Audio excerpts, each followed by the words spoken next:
these trans issues, the destruction, the erasure of women from it's not just sports. They're literally elevating, Woman of the Year was this is Rachel all Levine. over the place.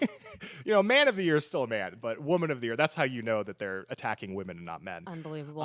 But as they're erasing, I get that they're erasing women from all these categories, but the larger concern to me is not necessarily the destruction of women and womanhood, even though that's a huge issue, but actually, the trans individuals themselves and what this has meant to the trans community. Oh yeah.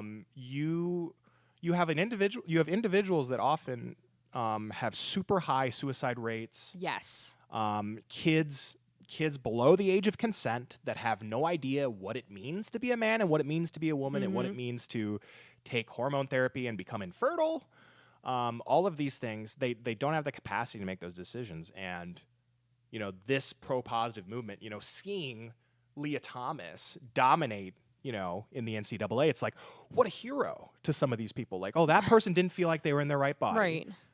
They were allowed to go be what they wanted to be and do what they wanted to do. And now they're a hero. And I think too many kids who are confused, okay? They're not men trapped in, they're not girls trapped in boys' bodies. They're not boys trapped in girls' bodies. They're confused about their sex. There's a lot of different reasons why I think somebody can have gender dysphoria. I don't think it's just mental illness, as a lot of conservatives like to say. There's the fad element to it. Mm-hmm. There's definitely. Oddly enough, I challenge you guys to look back at kind of, the people you knew in high school and in college and back in your life. I hear the same thing from everyone I talk to about this. The people I used to know that ended up becoming trans, it's all the same type of people. It's the people that were lonely. They were a bit of social outcasts. Yeah. They didn't quite have that identity. They were a little awkward. They tended to be a little more unattractive than the average person. And I don't mean that in a hurtful or mean way. That's just the reality of it. They didn't know how to interact with others in a social environment. And a lot of those people, they're looking for a meaning, they're looking for a purpose, and then, they don't know who they are as a person. They're looking to find that, and then they see Leah Thomas, and they're like, oh, hey, I'm a man in a woman's body. I'll adopt that. Yeah, the trans and LGBT community, it's commonly known, just has a huge battle against mental health. Yes. High suicide rates, high depression, which like you said, it makes sense. If you're waking up every day of your life unsure of yourself, and you're asking, who am I? What am I? Right. You're going to run into serious issues within yourself, and then your own identity and your own psyche and your brain and everything about you is going to be really, really damaged. Yeah. And you got the medical community supporting, gender affirming treatment, treatment that just whatever they say they need, give it to them. Right. And basing that off of a bunch of studies that do not take into effect enough variables, a bunch of studies that are not long form studies. They ask these people, 6 months, they ask them a few days after their surgery, oh, how do you feel now? Do you feel less depressed? Of course they feel less depressed like 3 days, 6 months later. Yeah. The only longitudinal studies they've done where it's like, several years out, all of those mental illnesses come back into the fold. And then, I've read a lot of literature on these studies, by the way, so that's what I'm talking. I know what I'm talking about. The excuse, the retort to that has often been, oh, well, it's because they're being bullied, they're not accepted by society.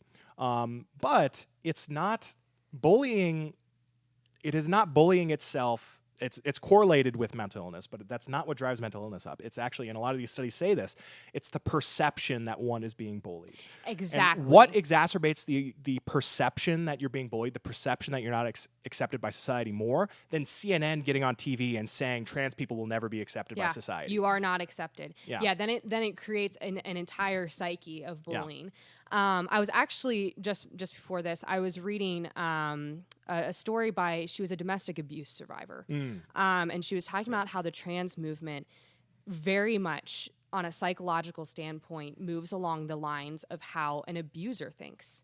Of very bullying, very lack of confidence.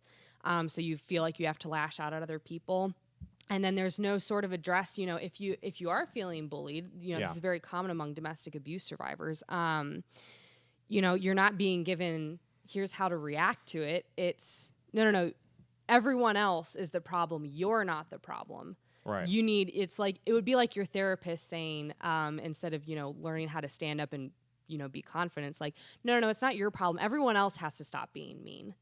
And it completely isolates you. And that's literally the thinking of the trans movement is it abuses, it adopts a very abusive psychology to move its agenda forward.